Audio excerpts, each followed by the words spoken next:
Something broke off me. I came home changed, not cleaned up, not ashamed. Still got dust on these old boots. Welcome to today's deep dive. Pull up a chair here on the porch with us.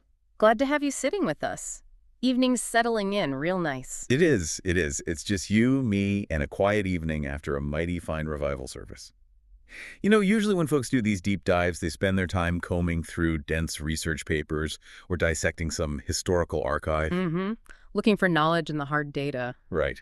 But as anyone who has lived a little life knows, sometimes the most striking insights about the human condition, about who we are, how we carry our baggage, and how we actually change, they aren't found in a textbook. They are found in art, specifically in music. That is undeniably true. Music just, well, it possesses this unique architecture. It bypasses all those intellectual filters we put up and speaks directly to the soul. It slips right past the guards. It surely does. A songwriter can articulate these complex states of mind in just a few lines of poetry. It might take a clinician an entire book to explain what a man with a guitar can tell you in 3 chords. And that is the mission of our deep dive today.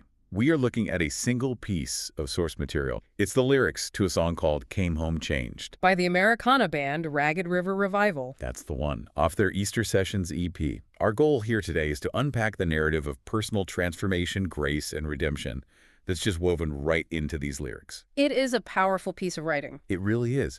We're going to explore how this song maps out the journey from carrying impossible mental loads to experiencing the kind of change that, well, that alters your core identity.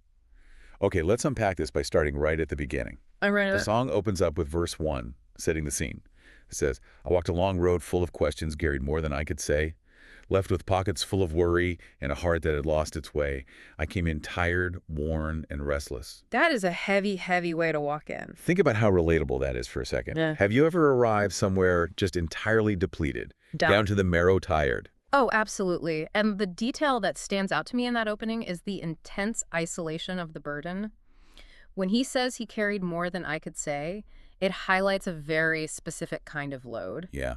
You can't even find the words to explain it to anybody. Exactly. It's not just physical fatigue.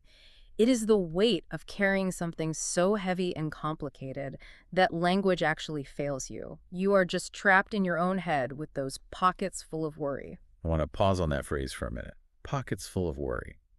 Why do you think the songwriter chose pockets?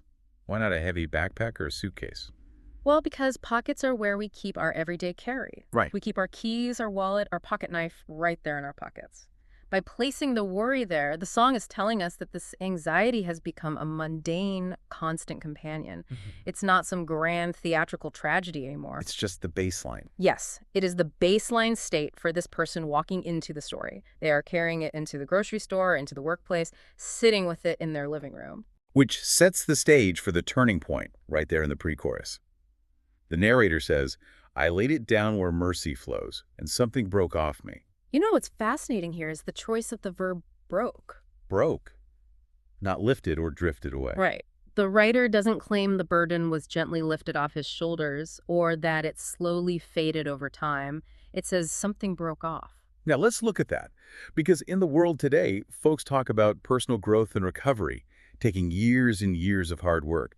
Does a sudden break actually happen, or is that just a dramatic flourish for the song? It sounds dramatic, but it actually mirrors something very real.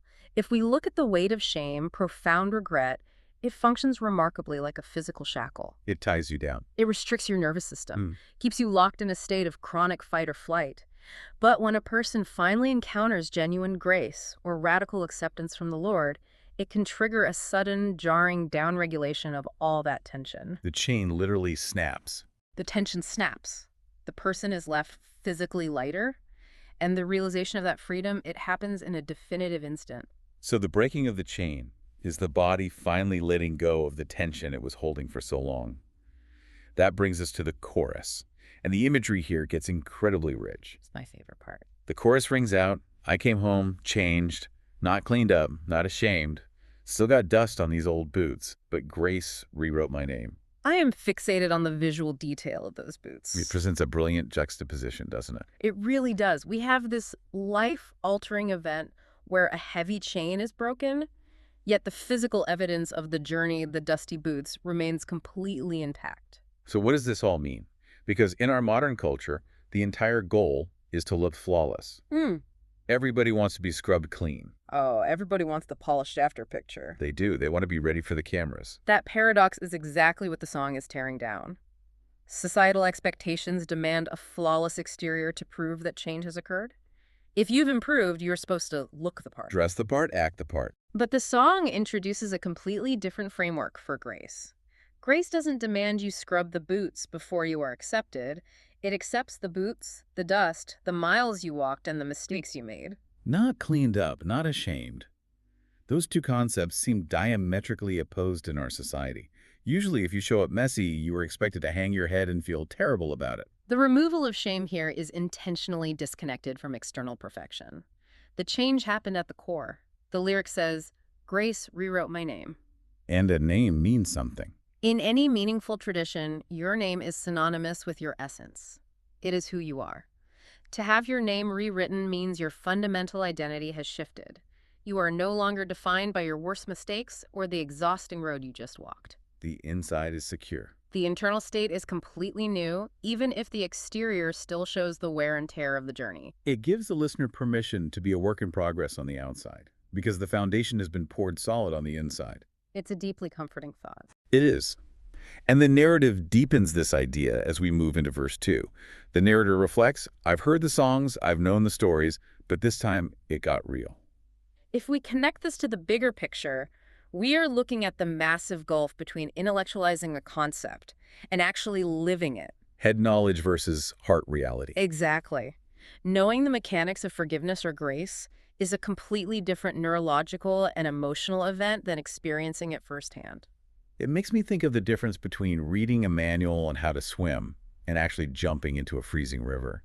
You can memorize all the strokes, you can know the physics of how a body floats, but until that cold water hits your skin, it's just theory. It's just words on a page. Think about a time in your own life when a familiar concept suddenly made the leap. You knew the vocabulary word, but suddenly you felt the absolute weight of it. The song pinpoints the exact environment where that transition from theory to lived experience occurs. It says, "When mercy met me in the middle of the hurt, I couldn't heal." That line is crucial. It is, because grace doesn't wait at the finish line for the narrator to fix themselves. It steps in precisely at the point of total human limitation. The hurt I couldn't heal. That is a brutal admission of powerlessness. We generally want to be the heroes of our own stories. We want to fix our own hurt. We want to patch our own roof. Yet any genuine model of recovery suggests that admitting powerlessness is the prerequisite for transformation. The illusion of control is just exhausting. When the narrator finally stops trying to heal the unhealable hurt and simply surrenders to it, that is the moment mercy is able to meet them in the middle. And importantly, the song manages expectations immediately after this realization. It certainly does. The next lines read, "Didn't promise me a shortcut, didn't say it'd all be easy." There is no magical illusion being sold here, no 3 simple steps to a problem-free life. This raises an important question about how we view redemption. We are so conditioned to want the shortcut. We want the pain to vanish overnight. But the song offers a much more grounded vision of what saving grace actually looks like. Listen to the very next lines. "Just put new life inside these lungs and told my heart to breathe." Telling a heart to breathe. Let's dig into that, because just breathe can sometimes feel like a bit of a cliche. How does this lyric avoid falling into that trap? By stripping the concept of new life down to its most basic biological necessity. When a person is crushed by the weight of a burden, their breathing literally changes. Your chest gets tight. It does. They might experience shallow breathing or hold their breath entirely as they stay locked in survival mode. Returning breath to the lungs isn't a metaphor for feeling happy. It is the physiological marker of survival. Grace didn't instantly fix the external problems the narrator was facing. No, they still have the dusty boots and the long road ahead of them, but it provided the essential oxygen needed to keep going. It jump-started the heart. It provided the stamina to simply face the next hour. And we see the acknowledgement of this slow burn as we hit the second chorus. The lyrics shift slightly here, stating, "Didn't fix me all at once, but it started something deep." Again, pushing back against the expectation of an overnight magic trick. Authentic transformation following a surrender is almost always a slow, steady reintegration. The initial encounter, the breaking of the chains, the first deep breath that happens with incredible power, But the outworking of that change takes time. Didn't fix me all at once is a refreshingly honest statement. It is. But that foundational shift results in a sudden rush of vitality. Described in the next line, felt the weight lift off my chest, felt the river hit my veins. The river hit my veins. That implies circulation returning to a limb that has been numb for a very long time. It might even sting a little. It usually does.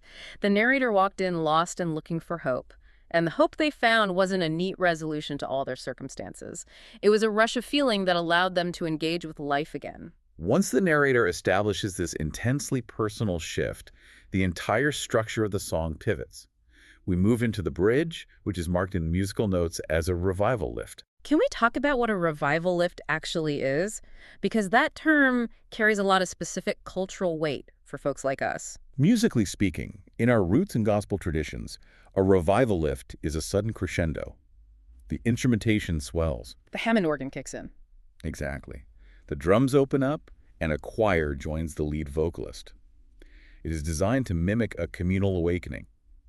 Sociologically, it transitions the focus from the individual's private experience to a shared collective space. The camera angle pans out. The narrator stops looking inward and suddenly addresses the listener directly, offering an open invitation. There's room at the altar. There's grace for the least. No matter how far you wandered, there's still a seat.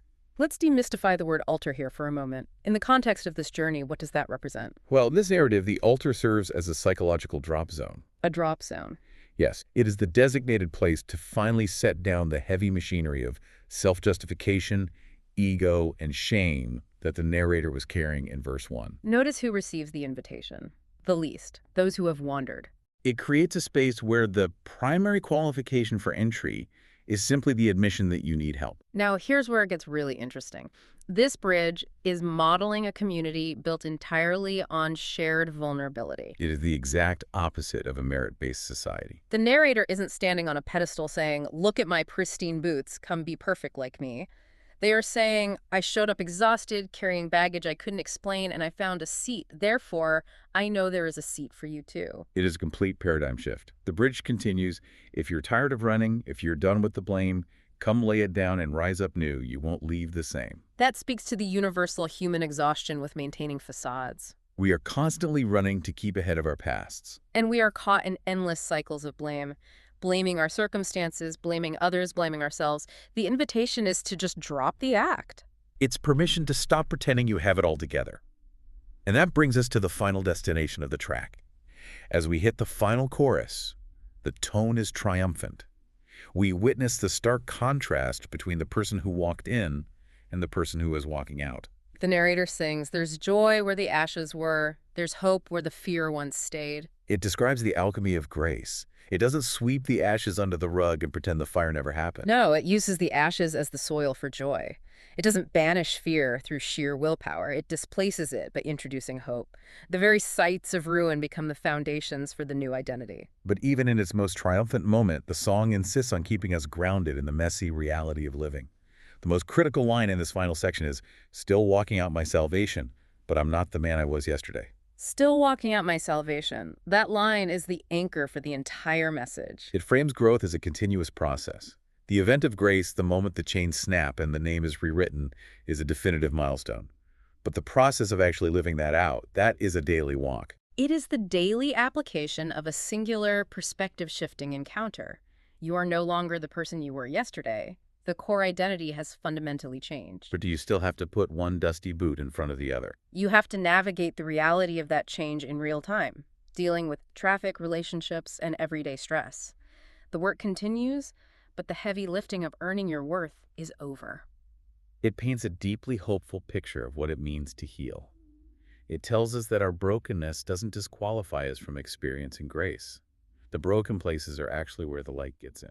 Before we wrap up our time on the porch today, I want to leave you with a final thought to mull over, building on the imagery we've unpacked. Go right ahead. This song reminds us that true transformation never demands a spotless exterior. If grace accepts you with the dust on your boots, consider your own journey. What imperfect part of your story or what lingering scar might actually be the greatest evidence of the growth you've experienced? Sometimes the marks we try so hard to hide aren't signs of failure at all. They are the undeniable proof that you survived the road and you encountered something real along the way. What a compelling way to rethink our own imperfections. Thank you for pulling up a chair and taking this deep dive with us today, exploring the human heart through the incredible storytelling of Ragged River Revival. Keep looking for those striking insights in the unexpected places, and we will catch you on the next one.